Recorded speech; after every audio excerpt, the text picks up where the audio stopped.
দেশের জন্য লড়াই করেছে তাদেরকে যদি চিনতো তাহলে এই কথা কখনোই বলতো না যে মুসলমানরা দেশকে ভালোবাসে। যারা ব্রিটিশদের গোলামি করেছে, যারা ব্রিটিশদের পক্ষপাতিত্ব করেছে, যারা স্বাধীনতার বিরোধিতা করেছে, আজকে তারা দেশের মসনদে বসে মুসলমানদের দেশপ্রেমের সার্টিফিকেট চাইছে। ওরা আশ্চর্যের বিষয়, যারা ইংরেজদের সাথে সমঝোতা করে দেশের স্বাধীনতা সংগ্রামীদেরকে ধরিয়ে জেলে পাঠিয়েছে, তারা আজকে মুসলমানদের কাছে সার্টিফিকেট চাচ্ছে যে তোমরা যে দেশপ্রেমিক তার প্রমাণ দাও।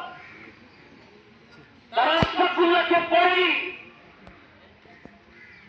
তারা খান আব্দুল গফফার খানকে পড়েনি, তারা উবাইদুল্লাহ সিন্দিকে পড়েনি, তারা আবুল কালাম আজাদকে পড়েনি, তারা টিপু সুলতানকে পড়েনি।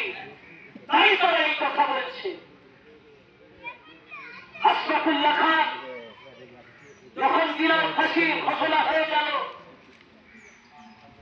তখন উনি বলছেন कोई आरज़ू नहीं है दिल में, बस इतनी सी आरज़ू है कि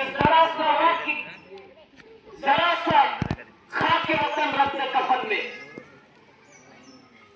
কোনো আকাঙ্ক্ষা নেই, বাস এতটুকু আকাঙ্ক্ষা যে সামান্য পরিমাণ দেশের মাটি আমার কাফনে রেখে দিও, আমার আর কোনো কিছুই চাই না।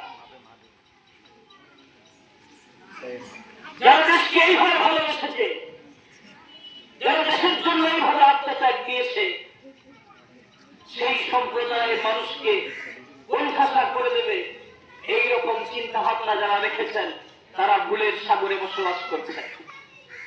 আজকে খুশির দিন, এই সমস্ত তিক্ত কথাবার্তা আলোচনা না করাটাই ভালো। সকল ধর্ম, সকল জাতির মানুষের কাছে